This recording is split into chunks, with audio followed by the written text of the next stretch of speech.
Hey everyone, it's Lexi, and I'm coming in tonight with some juicy topics. Tonight we're going to talk about, gentlemen, how do you know if it's time to pop the question? Yes, I know that you guys wonder, would she be my wife? Could this be the missus? Is she the one? These are some good tips that I'm going to give you to know if she could be the one. So remember to like and subscribe. Remember to sit back and relax. Again, I'm excluding the people that are not getting dates, that are not in the market for a wife, that are not in the market. Don't waste your time being on this channel. If you know that you're just on here to talk crap and to criticize, then you're not for this channel. This channel is for the modern man and the modern woman. And these are people that want to get together and have a happily ever after. So tonight, we're going to get into it. We're going to talk about if it's time to pop the question. The first thing, gentlemen, that you need to look for is family approval. Yes, that's right, family approval. You want to make sure that as long as she comes to the Thanksgiving dinner, nobody's going to be chopping each other's head off, okay? You want to make sure that the turkey's the only thing getting sticked and not somebody else, okay? You want to make sure that when your wife goes in the bathroom, your mom isn't rolling her eyes, and then your dad isn't saying, ugh, and your sister isn't trying to leave because she doesn't want to deal with her, okay? So these are things that are very important to look for. Yes, some family members can be overbearing. Yes, they love you more than anything. So they don't want to see you hurt. They don't want to see you cry. They don't want to see you heartbroken. But sometimes nobody's good enough. However, for the most part, family knows you more than anybody. And they're going to give you their right judgment on what they think of the person and how they see you. And if they truly love you, they're also going to give you the pros and the cons. And they're going to let you decide for yourself. So it's something in America that we're so individualistic, we're so into ourselves and our own thoughts and process that sometimes we forget the value of family and their opinion. So remember to use your family, use her family, and remember that family is for your support system. Yes, I said it. So many people believe that, oh, mother-in-law from hell, father-in-law from hell, these different things. But you always have to go into the relationship and the marriage knowing that they're always going to be team spouse. And your family's always going to be team you. The family support is for you. You have to remember that they're saying it for you, for the benefit of you. So you're getting along with them, ladies. You're getting along with the in-laws. And gentlemen, you're getting along with your in-laws. But you know that you're doing it for the better of the relationship for your significant other. That's your support system, and the other person should have their support system. Once you guys get together, it just becomes your own family unit. However, remember that her family is always going to be important to her, and his family is always going to be important to him. That's just the way the cookie crumbles, guys. The second thing that you need to look for, as I always stress, is the moral compass. Make sure that her moral compass is going in the right direction. What's that little saying? Let the compass be your guide. This is just going to save you a lot of time and a lot of anxieties and pressures and issues and possibly divorce and breakup in the long run. When your compass is your guide and you have a great moral compass, then even when you ruffle her feathers, even when you get her angry, even when the worst comes to worst, you know how she's going to handle conflict. You see how she's dealt with her friends. You see how she's dealt with her family. You see how she's dealt with people around her. And that's a good sneak peek into how she's going to deal with you. If you like the way that she handles conflict, if you like the way that she sees your side as well as her side, then this is a good start, ladies and gentlemen, but especially gentlemen, because you guys are the one that's ultimately popping the question. You guys are the one that's ultimately giving away your last name, and you guys are the one that has to make the decision. Yes, the woman says yes, but usually if you get to the engagement part of things, she's probably already given you all the signs that you're the one that she wants to spend the rest of her life with. So this thing tonight is for the gentleman. Gentlemen, these tips are for you. The third thing is that you guys have spent consecutive time together. In this culture, in this society, it's so easy to get busy. It's so easy to get tied up, go to work, sleep over, have to go back to work, going on trips, work trips, time for networking afterwards. You get so busy that you really don't have the consecutive time to spend. However, Corona has showed us, and a lot of other things show us in life, that your spouse, sometimes you have to know how it is 24/7 with that person. Even though you might not be spending 24/7, things will happen where you will have to. You know, we're going to get sick. You're going to get old. You're going to get things like Corona, lockdown. Things will happen in life. So although we're in a very busy culture, you have to make sure that when the dust settles and that when everything is calm and there's nothing going on, that you actually love her company. You have to make sure you enjoy her company, that when you're out, you're thinking about her when you want to get home. You're thinking at her smile. You look down at a photo of her sometimes when you've been gone for a few hours, and it makes you have a warm feeling inside, even years later. Yes, gentlemen, this does happen with the right woman. It should not be a war zone when you get home. It should not be a Hail Mary zone when you get home. It should not be a feeling of grief and just a bad vibe when you get in. You want to feel good. You want to have that good vibe. So make sure that her moral compass is on the right track. That way, you guys can have a wonderful forever after. Next thing is you want to look at how she handles money. Yes, I said it. You want to look at how she handles money. This is very important, as we know that finances are the #1 reason why couples break up and divorce. You got to look at her lifestyle. Now, everything is Googleable. If you know her position and you know what job she has, however, it seems that she keeps on buying the brand new Louis bag. She keeps on getting things that her salary just cannot afford.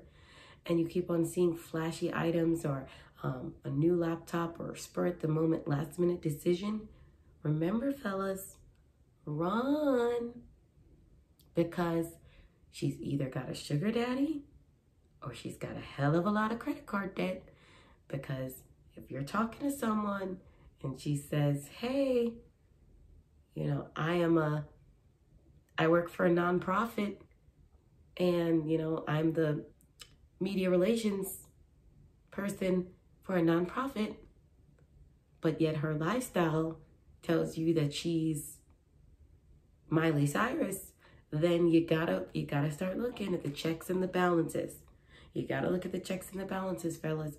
And if it looks like she's spending much more than she could afford, she's living above her means, she's keeping up with the Joneses, you gotta run. Because that means that's how she's gonna handle the home, and she doesn't know how to say no, and she doesn't have self-control. Or I'm probably being a little bit too harsh. You might not have to run. You need to sit down with her. You need to speak with her about where you're getting this money from. Or is there your parents helping you? If there's no sound answer and she doesn't give you a reason or a plan on how she's going to cut back, then you need to run, okay? All right. The next thing is the child timeline. A lot of people are dating older and older. People are waiting for their careers to be set. So we're in a society where it's like you wake up and, oh my goodness, I want kids and I'm almost 40. Or sometimes, oh my goodness, I want kids and I'm almost 50. These happen. You guys know it's true. So make sure that children are definitely something you talk about. There's so many women that have IUDs, have birth control plans that are lasting long and longer, that probably aren't ready yet to have children. Make sure it's an open conversation. Make sure you get the timeline and make sure that this is something that you guys discuss, because these are big deal breakers. And a lot of you guys, gentlemen, a lot of gentlemen I've spoken to, you guys are on the ANC side for children. So if this is something that's important to you, make sure that it's also important to her, and make sure it's not a burden, because children don't come with a big book of rules. And I could tell you, it has to be something that you definitely wanted and that you know you signed up for, that you're excited about. There are parents that say, you know, I've had one, I don't want anymore. I just think that this is good for me. I love my child, but you know, I'm just not a parenty person. So it does happen. So make sure that that person really wants to be a parent more than anything. That way, you guys both could go into it with the right intentions. Another thing is your lifestyle discussion. Gentlemen, make sure you ask her, what kind of lifestyle does she want? Make sure you ask her, what kind of home were you raised in? I had this happen one time. After a date, a man just decided to drive through a neighborhood. I don't know if we got lost. I don't know if we did it on purpose. I don't know, but either way, it was a kind of good way to see how I was going to react to seeing $1 million homes and watching these suburban families be out in their garden do things, hang up things. And it really gave a great insight. And then the question came, what do you think of these houses? What do you think of this? And I think that's a great, great way, fellas, to really see what's inside. Touche, touche, okay? You gotta respect game. But this thing really works, guys. Try it with your next date. Try it. Maybe not on the first date, but as you guys really are starting to get serious, drive her through a neighborhood. Sometimes it's easy to say, oh, I'd be happy with this or I'd be happy with that. But it's not until you show her some things and you see how she reacts. And if it's something where the eyes are getting large, the mouth is starting to water, I love this. I want this. Oh, wow. This looks great. Do you see the driveway? Oh, my. Let me pull it up on Zillow. Let me see how much it's going for. Mortgage. I guess, gentlemen, if you guys can't afford the house, run. Because these are clear signs that she wants to live like that. And a lot of women love that kind of lifestyle. Some women are also okay just with a regular suburb or condo living, especially for the modern woman. However, try and ride through. After you speak with her, you're going to get a vibe. You're going to get an idea of what she's into. You're going to get an idea of what she may like. Ride through there a little bit. See how she reacts. That'll give you a good example of how you can give her that lifestyle. And it's not a problem, honey. If you got it like that, it ain't chicken if you got it, right? I told you, it ain't chicken if you got it. So if you're able to give her that, that's great. All power to you. But if you know you can't, and you know your approval letter's looking kind of on the left wing, and you know the zeros after the comma is looking a little bit low, brother, you better find another place. Better find another woman, because if you're not on that path to get what it is she likes, it's not going to work out. So make sure that you're getting a girl that could live within the means that you can provide her. That's right. The next point, guys, is how I always tell you, stop vetting the outside, vet the inside. The outside is very important. That's the number one attraction. That's what gets you to even go on the date, right? You're not going to go out on the date across from Ursula, okay? So you guys do want to be across from a beautiful woman. However, make sure that your guys are not getting P-whipped. And you know what the P is, the power of the P. The power of the P, it should have a Bible. It should have a book. It should have rules. Ladies, I'm not going to give that secret out. But I'm going to tell you, gentlemen, I've seen a lot of you guys that are whipped. When you're whipped, you're not thinking right. You're thinking with another head. And that's a big problem. Because a lot of women know the power of their seduction. They know the power of the game. They know the power of being sweet, being the puppy to get what they want. However, those are the same women sometimes that'll turn you down in the marriage and say, I'm not in the mood. We got what we want. Like we have a running joke in Jamaica where we say to my mom is, our belly full no. That means they should eat no food. That means that, guys, if she's full and she ate enough, just like you got your belly full. Got what you wanted out of it. You got the ring now. You got the man now. You got the house now. You got the lifestyle now. So, remember, looks will fade. Sex will fade. Remember that you're vetting the inside. Because all those things are great and bubbly in the beginning. And it gets you guys rushing down the altar doing whatever it is she wants. But remember, those things will fade. So the inside is what's going to stay throughout it all. Another thing is open door policy. I am all about the open door policy. So many of my girlfriends will call me for advice and they'll tell me, because most of my friends are in relationships, why is it that I think he's looking somewhere else? Why is it that I think that he's doing something else? Why is it that this keeps happening? And I always respond, because you don't have an open door policy. Now, some people it doesn't apply to. If you know that, unfortunately, I'm just going to say it. There's some women that if you already started the relationship and it's already been established that he's got his own secret and private life, it's too hard to do it. This is something that you have to establish from the beginning. I know it's hard for a lot of women to hear. I know it's hard for a lot of gentlemen to hear, but it's true. If a woman already starts off and her phone is off limits, her social media is off limits, her bank account is off limits, her whereabouts are off limits. And you have a wife, but you don't have the totality of the wife. And these two happen. Actually, I see it a lot more in marriages. These are these new age marriages where a lot of things are off limits. And it's the same thing for the gentleman.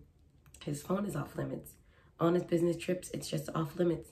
There's so many things that are off limits to where you really can't confirm or deny what it is they're doing. Let me tell you the problem with this. The problem is the less you know, the more that you could do. That just goes on both sides. I know people don't like it, but that's just the truth. I don't play that. I like to be able to have access to things. I'm not saying that I'm out there stalking and looking and checking. However, I feel that it's important for the person to feel secure in the marriage. No asking, for certain things to be shared is not insecurity, not if you're married. It's peace of mind. It's peace of mind. And you shouldn't be using it to abuse the power. You shouldn't be using it to scare the person, but you should have it because you shouldn't have secrets. If you're in a marriage where you want to have secrets, just be single. I don't play the mystery game. That's the number one thing I advocate against is the mystery game. Life is real. Things gets real. When life goes on, you're going to get real things. You're going to get real diagnosis. You're going to need that surgery. You're going to need that therapy. You're going to need that chemo. You're going to need to plan a funeral. One of your loved ones have died. When you've dealt with death, like I have, my father passed away 3 years ago. It's something that you can never, ever compare it to. There are things that happen in life. Life is real. Life gets real. All of these games that we're playing, these text back later, these ha ha he he mystery games. My phone. I'm gonna hide my phone. Now, definitely in the beginning, of course, if you're talking to other people, that makes perfect sense.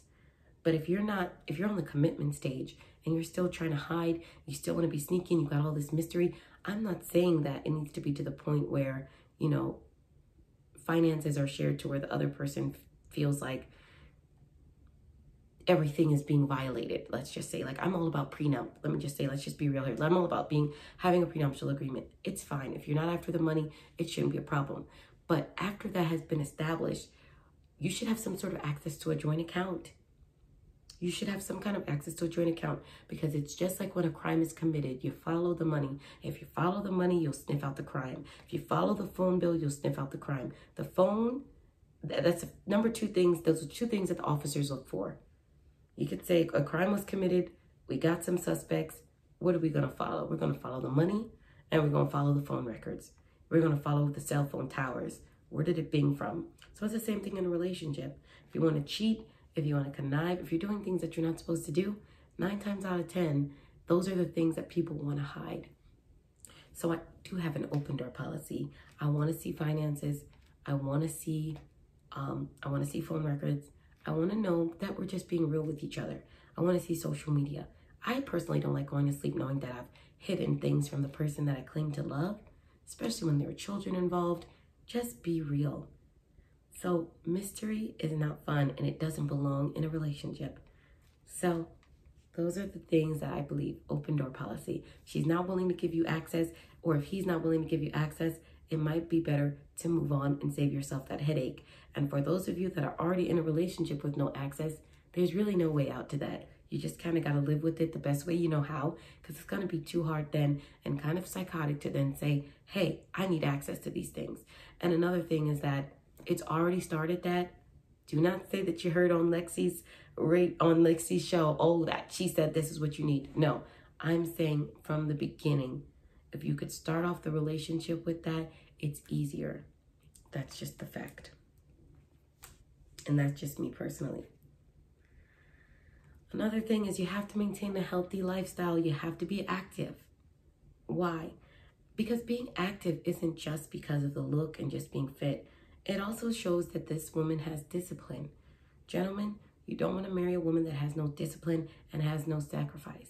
So when I say that men are supposed to be providers, I'm not saying that they need to be providers for the woman to just sit back, sit on the couch, do nothing, and become the roly-poly-oly. Okay? This is not what I'm saying, gentlemen. When I say that she should be providing, it's so that she could be putting all her energy into sacrifice, into being a better wife, into cleaning, cooking, taking care of the children, taking care of the household, taking care of her duties, buying the groceries, buying things for around the house, getting the seasonal things up, getting the food together. It still costs money as well to run a home. And as a wife, you're also the house manager. So your funds should be allocated as such. It's just like a company. The company will pay the big expenses. They're going to pay the rent. They're going to pay the light bill. They're going to pay this. But then the project managers is going to be like the house manager. They're going to deal with the day-to-day of how the company runs. Okay? So you know that everything's taken care of. It's not on their bill. It's not their thought. It's not what the CEO has to deal with. However, you have your own expenses and your own things that you have to deal with within the home. Those things should be handled and allocated on your own expense, on your own dime, and with a smile. If you're using his credit card to even run the home, go home. Go back. Go back to the drawing board. Reevaluate yourself. The only reason why the man's supposed to be the main provider for the big ticket items is so the woman can handle the small ticket items. And we do have a lot more health reasons why that needs to be so. Let's just start with pregnancy. We're going to have 10 months down. That's just what it is, gentlemen, 10 months down. Me personally, I was on the grind, still pregnant. However, there were still some days that I needed to rest. And it's just how it happens. Your body is going through building a human, building your human. So it has to be the provisions, the strong things, the big ticket items have to be provided from you. However, ladies, as a house manager, there are a lot of things that we have to take care of. And also some of the children bills. I think, yes, that's something that when you're running a home, child expenses come up as well. Maybe not the actual child care, because that's a bigger ticket item, but all the other clothes and the shoes and the things and the photographs and the professional photography and the parties and those kind of things for your child, 100% on you. With a smile. You wanted that house, he gave you the house. Now run it. No excuses, run it. And that's the problem. Too many women are just incapable. They want it all handed to them. And I've seen it. I've seen it personally in my family. I'm not going to say any names. I've seen it personally with friends. I've seen men that they're the provider. They're the breadwinner. They go out there, they make the money. They take care of the home. The home is bought. All the bills are paid on time. And they can't even get a meal on the table. They can't even get a smile. They literally get somebody on the couch that wants to sit around watching Keeping Up with the Kardashians, and you ain't looking like a Kardashian, and you don't have the money of a Kardashian, and you're not taking tips from the Kardashians, because if you did, you wouldn't be sitting on the damn couch. So these are the problem with this society, gentlemen. If she's sitting there watching women that she's not aspiring to even be, or only part she likes about it are the makeup tutorials and the spending tutorials, but not the getting money tutorials, but not the go-getter, and not the family aspect, these are signs. This is not time to pop the question.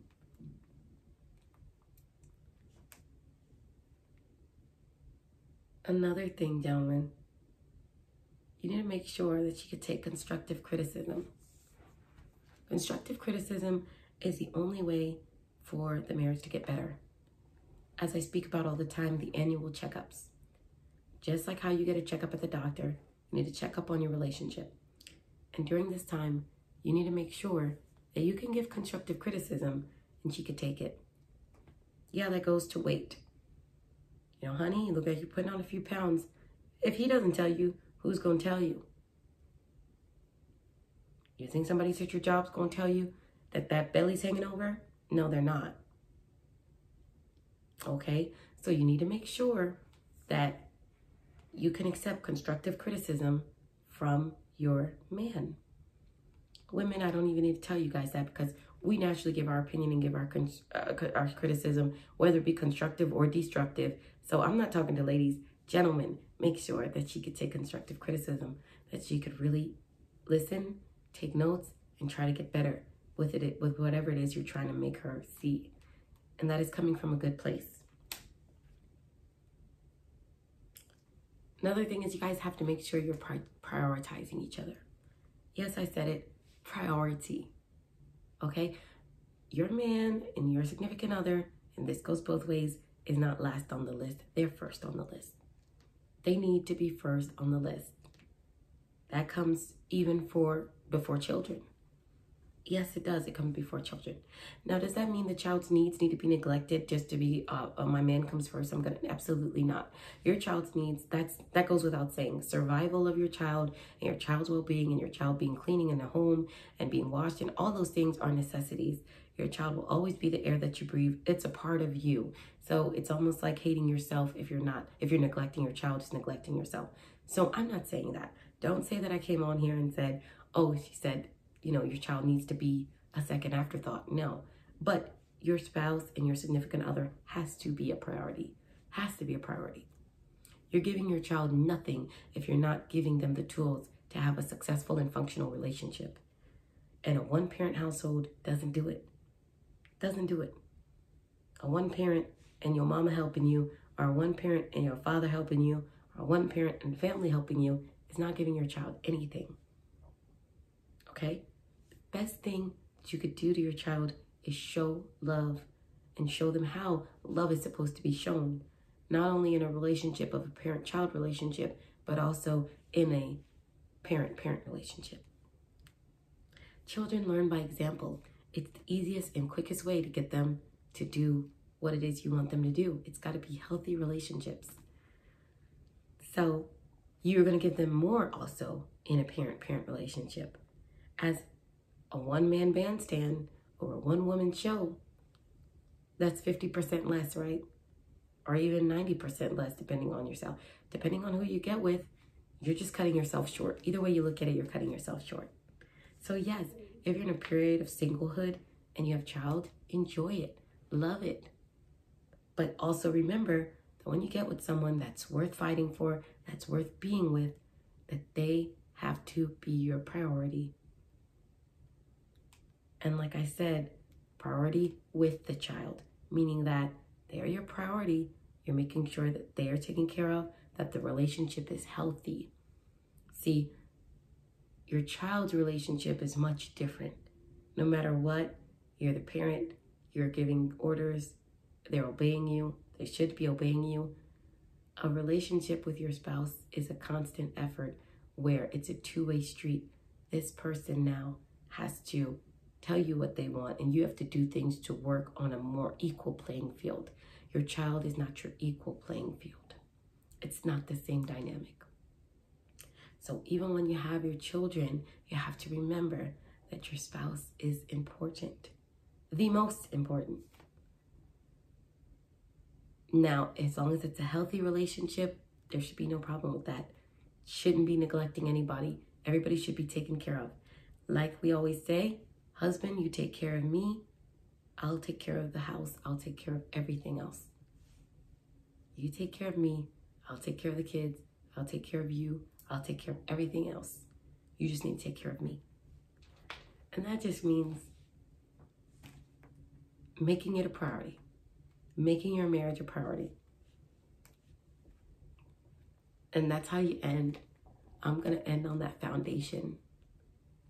You guys need to look in the book of Matthew. Even if you're not Christian, it gives a great parable about the different foundations.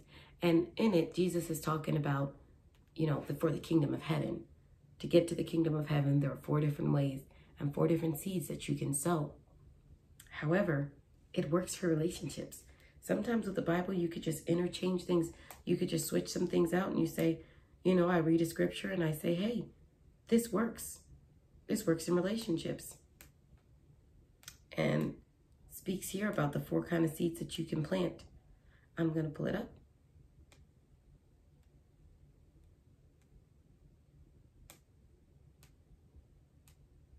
And it says here,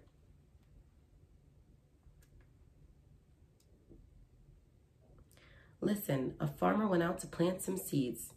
So I'm just going to break it down a little bit quicker. There are some seeds that fell on a footpath and birds came and ate them. There's some seeds that fell on shallow soil with underlying rock. The seed sprouted quickly, but because the soil was shallow, the plants soon wilted under the hot sun, and they didn't have deep roots, so they died. Other seeds fell among thorns that grew up and choked out the tender plants. But then there were seeds that fell on fertile soil, and when they produced a crop, there was 30, 60, and even 100 times more planted. After that, the disciples, as usual, were asking Jesus, what are you talking about? No, nobody knew what he was talking about. They always was like, what are you talking about? And Jesus, as thorough as he was, always told these fools, for those that have ears, let you guys hear, meaning use your ears, fool.